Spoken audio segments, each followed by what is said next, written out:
దిగే విమానం అన్నట్టు 22 సార్లు ఎక్కడూ దిగుడు తప్ప పీకిందేమీ లేదు.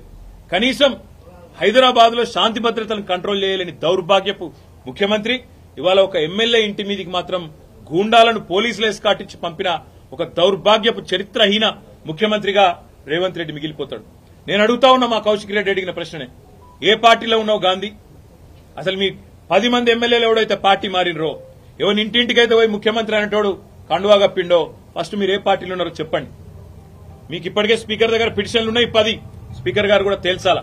ఇవన్నీ కాదు, ఇవేమీ లేదు, మేము రైతు రుణమాఫీ మీద అడిగితే, లేదా వరద బాధితుల తరఫున ప్రశ్నిస్తే, లేదా రైతు బంధు ఎప్పుడేస్తావని అడిగితే, మహిళా సోదరిమణులకు 2500 ఎప్పుడు ఇస్తావని అడిగితే, లేదా పెన్షన్లు ఎప్పుడు పెంచుతావని అడిగితే, 100 రోజుల్లో గ్యారంటీలు అమలు చేస్తా అన్న సన్నాసి ఎక్కడ తెచ్చిండు ముఖ్యమంత్రి అని అడిగితే తట్టుకోలేక హెడ్లైన్ మేనేజ్మెంట్ కోసం, అటెన్షన్ డైవర్షన్ కోసం ఒక దిక్కు హైడ్రా అని హైడ్రామా, ఇంకో దిక్కు ఈ రకంగా ఎమ్మెల్యేల ఇంటి మీదకే గూండాలను పంపడం అంటే దీనికంటే సిగ్గుచేటు ఇంకొకటి ఉండదు.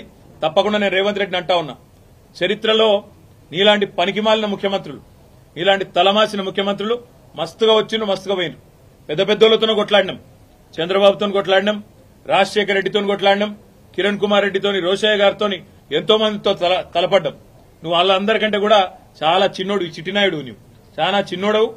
నేను మా దగ్గర మా భాషలో చెప్పాలంటే హైదరాబాద్ లో బుల్లబ్బాయి అంటారు నీలాంటి వాళ్ళు. ఇలాంటి బుల్లబ్బాయిలు చిట్టినాయుళ్ళు అని చాలా మందిని చూసినాం.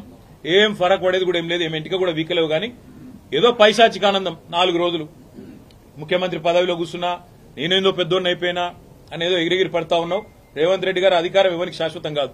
నువ్వు ఒక దుష్ట సాంప్రదాయానికి తెరలేపుతా ఉన్నావు. ఇది తప్పకుండా నిన్ను దహిస్తుంది, నిన్ను వెంటాడుతుంది. రేపు నువ్వు పదవిలోకి దిగిపోయినాక తప్పకుండా నువ్వు ఈ రోజు ఏదైతే దుష్ట సాంప్రదాయాలు నెలకొల్పుతున్నావో ఇవన్నీ నీకే చుట్టుకుంటాయనే మాట కూడా నేను వారిని హెచ్చరిస్తా ఉన్నా. తప్పకుండా ఈ 10 మంది మీద వేటు వేయాల్సిందే. అదేవిధంగా కౌశిక్ రెడ్డి గారి ఇంటి దాకా గూండాలను తీసుకొచ్చిన పోలీసులు ఎవరైతున్నారో వాళ్ళని కూడా వదిలిపెట్టాం. తప్పకుండా అవసరమైతే కోర్టు ద్వారా పోరాడతాం, అవసరమైతే న్యాయపరమైన ప్రయత్నము చేస్తాం. డీజీపీ గారు కనుక స్పందించి ఇక్కడ ఏసీపీ సిఐ ఎవరైతే దగ్గర ఉండి మరి గూండాలను తీసుకొచ్చి గేటెడ్ కమ్యూనిటీ లోపలికి తీసుకొచ్చి ఎమ్మెల్యే ఇంటి మీద దాడి చేయించడానికి అన్ని రకాల